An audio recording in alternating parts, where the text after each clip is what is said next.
जय हिंद भाई साहब। महाराष्ट्र एक ऐसी रेस पर कूद चुका है जहां पर पूरी इंडिया की हर एक स्टेट भाग रही है। उनका टारगेट ये है कि हम फास्ट बने, लेकिन सबसे ज्यादा चांस यहाँ पर महाराष्ट्र के and Maharashtra to become first India semiconductor capital by 2030। 2030 तक इनका ये प्लान है कि इंडिया में जितना सेमीकंडक्टर मैन्युफैक्चर होगा मैक्सिमम महाराष्ट्र में हो एंड ये इंडिया में एक सेमीकंडक्टर कैपिटल के रूप में उभर पाए आज ए स्टेट। एंड देखो, महाराष्ट्र का अभी GDP 581 billion dollar. First number पर महाराष्ट्र ही है GDP wise and second number पर यहाँ पर तुम देखोगे Tamil Nadu with the GDP of 419 billion dollar. Then यहाँ पर उत्तर प्रदेश आ जाता है, राजस्थान आ जाता है, गुजरात आ जाता है, मध्य प्रदेश आ जाता है, जिनका जीडीपी 200 बिलियन डॉलर से ऊपर है। और वैसे भाई जीडीपी का मतलब क्या है पता है? एक बेसिक सेंस में अगर बताऊं, कंजम्पशन कितना हो रहा है तुम्हारे स्टेट में, उसी को बोलते हैं जीडीपी। यानी कि 581 बिलियन डॉलर का कंजम्पशन महाराष्ट्र स्टेट में होता है। महाराष्ट्र के बाउंड्री के अंदर जितना भी कंजम्पशन होता है उसका अमाउंट है 581 बिलियन डॉलर। ऐसे ही हर एक स्टेट का होता है भाई। लद्दाख का तुम देख लो 2.5 बिलियन डॉलर, तो लद्दाख में 2.5 बिलियन डॉलर का ही कंजम्पशन होता है, गुड्स सर्विस सबको मिला के। चाहे वो रेस्टोरेंट हो, चाहे वो कोई कैफे हो, चाहे वो तुम बाइक खरीदो, चाहे वो कार खरीदो। एंड अगर एक पूरी कंट्री की बात करें तो हर एक कंट्री का जो स्टेट है उसका क्यूमुलेटिव जीडीपी को मिला के बनता है कंट्री जीडीपी।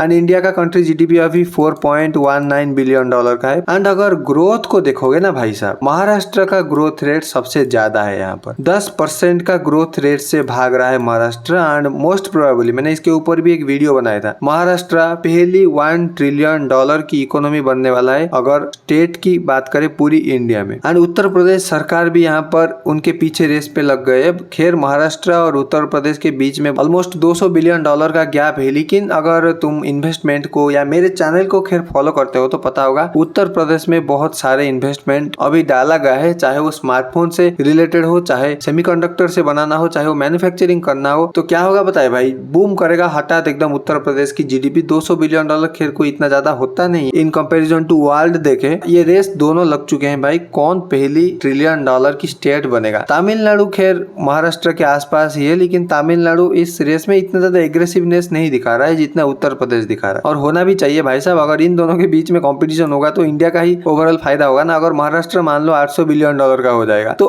ये जो एक्स्ट्रा जीडीपी है ये इंडिया की जीडीपी में तो ऐड होगा ही ना भाई। और तुम्हारे दिमाग में ये आ रहा होगा जो भी डेवलपमेंट हो रहा है, जैसे कि महाराष्ट्र अभी कैपिटल बनने जा रहा है सेमीकंडक्टर का, एंड राजस्थान में भी बहुत ज्यादा प्रोडक्शन होता है, फिर गुजरात में भी बहुत ज्यादा प्रोडक्शन होता है, उत्तर प्रदेश में भी बहुत ज्यादा प्रोडक्शन होता है। इस एरिया में इतना ज्यादा प्रोडक्शन क्यों होता है? और वेस्ट बंगाल में भी अच्छा खासा क्वांटिटी में, यहाँ पर तुम देख सकते हो 240 बिलियन डॉलर का स्टेट भी है वेस्ट बंगाल। क्यों इतना ज्यादा यहाँ पर इंडस्ट्रीज वगैरह है? पर उड़ीसा, झारखंड, छत्तीसगढ़, बिहार इस एरिया में क्यों नहीं है? नॉर्थ ईस्ट के रीजन में क्यों नहीं है? या जम्मू कश्मीर में क्यों नहीं है? भाई देखो, पहली बात यहाँ पर ट्रांसपोर्टेशन इजी है in comparison to other state में। ये नहीं बोल रहा हूँ कि क्वालिटी ऑफ द ट्रांसपोर्टेशन यहाँ पर अच्छा है, वर्ल्ड क्लास तो कभी भी है नहीं, लेकिन in comparison to Orissa, Bihar, Chhattisgarh, Jharkhand, north east states, इनका ट्रांसपोर्टेशन अच्छा है। और ट्रांसपोर्टेशन अच्छा होने से क्या होता है भाई साहब, एक गुड्स को इधर से उधर करने में के लिए ज्यादा एनर्जी और ज्यादा टाइम लगता नहीं है, तो बिजनेस ऑटोमेटिक बढ़ जाता है। एंड रोड के आसपास भी बहुत सारे बिजनेसेस ऑटोमेटिक खुल जाते हैं, जहाँ पर लोग जाते आते हैं वहाँ पर ऑटोमेटिक धंधा बन जाता है। चाहे वो होटल का धंधा हो, हॉस्पिटल का धंधा हो, कोई मैकेनिक रिपेयर करने की शोरूम खोलकर बैठ जाए, कोई गाड़ी बेचने वाली शोरूम खोलकर बैठ जाए, धंधा तो आता ही है भाई। एंड सेकेंडरी रीजन भी यहाँ पर यह है कि सरकार यहाँ पर फ्लेक्सिबल है। सरकार यहाँ पर इन्वेस्टर को, इंटरनेशनल इन्वेस्टर को पिच करते हैं। तुम सुने हो कहीं पर उड़ीसा के सीएम जाकर इंटरनेशनल पिच किए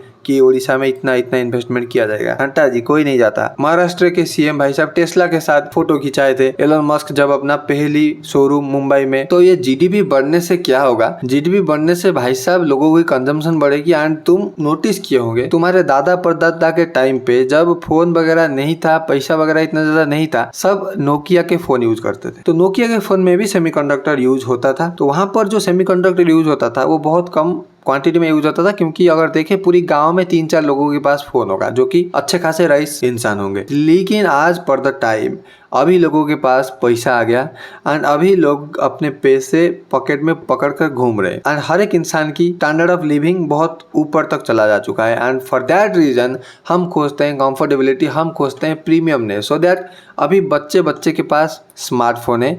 ये फ़ोन जो है हर एक घर में पहुंच चुका है। खैर घर में तो 5-6 है ही है, हमारे घर में तो 8 ही है भाई साहब। इनमें सेमीकंडक्टर तो चाहिए होगा सब। ऑलरेडी सेमीकंडक्टर का इतना ज़्यादा जरूरत था उस टाइम पर। अगर हमारी कंट्री की पॉपुलेशन की साइज को बात करें 5-6 गुना हो जाए तो भाई साहब वाओ, दिस इज क्रेजी। एक और न्यूज यहाँ पर भाई साहब, इंडिया ने पहले 5 महीने में 1 लाख करोड़ का स्मार्टफोन सिर्फ एक्सपोर्ट किया है एंड पिछले साल हमने लगभग 4,20,000 करोड़ का स्मार्टफोन बनाया था। अभी हम एक्सपोर्ट किए हैं फाइनेंशियल ईयर 2026 का फर्स्ट मंथ में 1 लाख करोड़। खैर हम बनाएंगे भाई साहब 6 लाख करोड़ के आसपास का स्मार्टफोन। तो इतना ह्यूज अमाउंट ऑफ स्मार्टफोन अगर इंडिया में बनने लगेगा तो सेमीकंडक्टर तो चाहिए। महाराष्ट्र गवर्नमेंट पूरी तरीके से फैसिलिटीज वगैरह दूसरे सेमीकंडक्टर के कंपनी जैसे कि फॉक्सकॉन ताइवान का और डिफरेंट कंपनीज है उनको दे रहा है। और ताइवान भी बहुत ज्यादा फोकस कर रहा है इंडिया के ऊपर अपनी प्लांट वगैरह खोलने के लिए, क्योंकि जो चाइना है एग्रेसिवनेस बहुत ज्यादा दिखा रहा है एंड कभी भी चाइना ताइवान के ऊपर हमला कर सकता है। एंड फाइनेंशियल ईयर 2026 के अंदर हमारा टारगेट 30 to 35 बिलियन डॉलर का है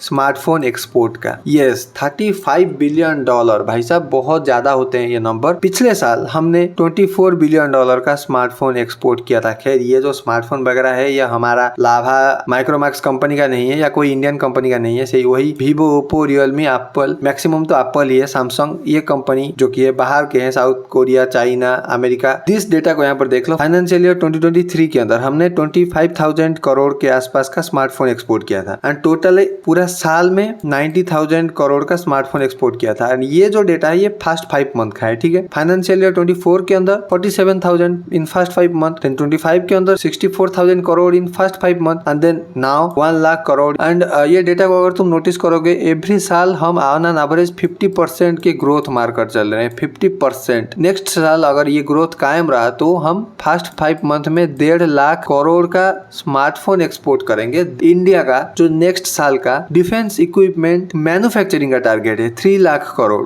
उसका आधा होता है। जो डिफेंस में हम जितना बनाएंगे उसका आधा हम स्मार्टफोन एक्सपोर्ट करेंगे। वाओ भाई साहब। एंड ये नंबर को अगर तुम देखोगे हम पूरा 2023 के अंदर जितना स्मार्टफोन एक्सपोर्ट किए हैं पूरा 90,000 करोड़ का, उससे ज़्यादा हम फर्स्ट 5 मंथ में अचीव कर लिए 1 लाख करोड़। एंड ये सिर्फ तो एक्सपोर्ट का है, हम खुद तो यूज करते हैं ना भाई। पूरी दुनिया जितना अगर 100 पीस यूज करती है, इंडिया अकेला यहाँ पर 100 पीस यूज कर लेता है, पॉपुलेशन ही इतना है। आने वाले टाइम पर कंपनियां बहुत सारी ये प्लान कर रहे हैं। खैर सैमसंग का तो पहला लैपटॉप का स्टोर इंडिया में बन ही चुका है मैन्युफैक्चरिंग करने के लिए।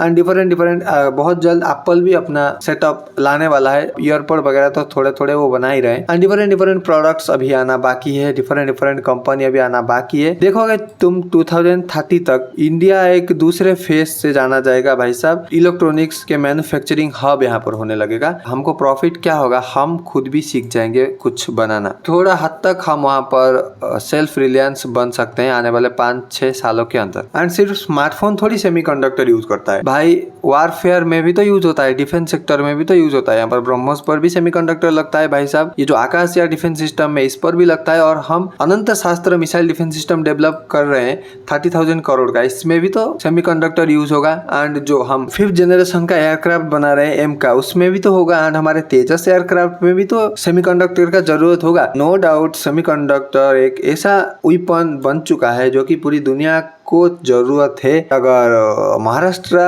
बन जाए कैपिटल ऑफ द सेमीकंडक्टर तो ये सब जो हम बना रहे हैं हमारे लिए भी फायदा होगा, क्योंकि अभी तो देखो मैक्सिमम हम सेमीकंडक्टर इंपोर्ट करते हैं फॉर आवर डिफेंस मैन्युफैक्चरिंग। फिर हमारा जो पहला सेमीकंडक्टर बन गया है, इसरो ने इसको बनाया है यहाँ पर, लेकिन इतना पिछड़ा हुआ टेक्नोलॉजी अभी दुनिया 3 नैनोमीटर 4 नैनोमीटर पर खेल रही है। खैर देखते हैं क्या होता है आने वाले टाइम पर। महाराष्ट्र यहाँ पर बन जाए तो अच्छा, खुशी लगेगी यहाँ पर। एंड 2030 अभी बहुत दूर है नहीं, क्योंकि इमेजिन करो अभी कोरोना गया था, समय कितना हुआ है 6 साल, समझ रहे हो। तो ऐसे ही चला जाएगा, 2030 धड़ाम से यहाँ पर आ जाएगा और ये हम फुलफिल कर सकते हैं भाई साहब। देखते हैं महाराष्ट्र के गवर्नमेंट क्या स्टेप लेती है। तो thank you so much for watching this video. This is Manoj this side signing off.